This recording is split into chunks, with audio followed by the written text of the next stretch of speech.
South Carolina sits at the top for the rate of women killed by men. While we need to do a lot to bring more awareness to domestic violence all year long, not just October, tonight we have a unique story of an Irma woman who never saw the signs of abuse. WIS's Megan Norman joins us now. And Megan, this has been an issue that has been so passionate for you. It has been, Judy. And over the last 3 years, I've covered a wide range of domestic violence stories. But for every story I've covered, there are hundreds more that are left untold. And so many women and men are fighting abuse out there right now.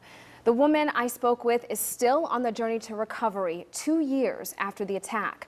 Tonight, I want to show you a brutal reality. I must warn you, some of the images you will see are graphic, but real. Deidre Hudson reads devotionals for peace, clarity, and strength in the same living room where 2 years ago, she was on the floor fighting for her life. I was actually knocked unconscious. So when EMS arrived, they didn't know if I was alive or dead. The incident report from that November night shows Lexington County deputies walked in on Hudson's fiance, punching her in the face while saying he loved her. I had lacerations to my eye, I had lacerations to my lip. My face was huge, and even to the degree that I was intubated because they were fearful of my airway being closed off. A concussion, mild paralysis, memory loss. Hudson even had to get recertified for her medical license because of the severity of her injuries. I wanted things to remain private.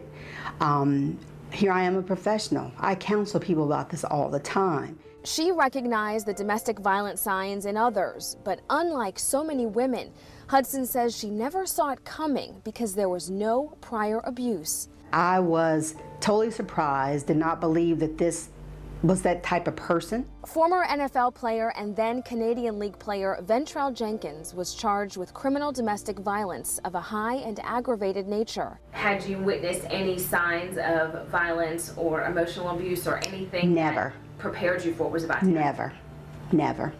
And that's what was my testimony in court. In court, Hudson defended Jenkins. The only thing I said to the judge was, I said, let this man prove to him, to you, to this court, to me, to this community, that he is worthy of a second chance. Last year, Jenkins was sentenced to 10 years in prison, but suspended after 4 years probation and more than 300 hours of community service, meaning he won't serve any time behind bars if he complies with probation. Hudson gave him a second chance, too. You stayed in a relationship with him. Correct. Why? Because I felt that it was not him. Hudson does not remember being hit, but she does remember never seeing any abuse before that night. My compassion, knowing that this man's career was ruined, knowing that I did not think at that time that was his character, that I supported him through the process. Hudson has since had a change of heart. She says she's no longer investing in his character or the relationship. And now she's trying to make sure she is never a victim again. Kick. Yeah. Kick. Yeah. Ready, go.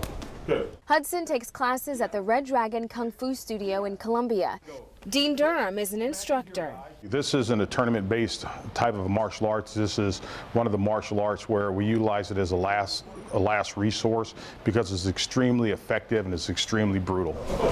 Students here are taught first to try to defuse the situation. If that doesn't work, they're also taught to defend and protect themselves. There's options other than just being victimized. You don't have to take it. You can make a difference, attempt to try to identify early behavioral patterns or try to diffuse the situation. Durham uses martial arts to teach rape prevention and self-defense classes free for women. This is very interactive. Women have time with individual partners and they can ask questions. It's fun.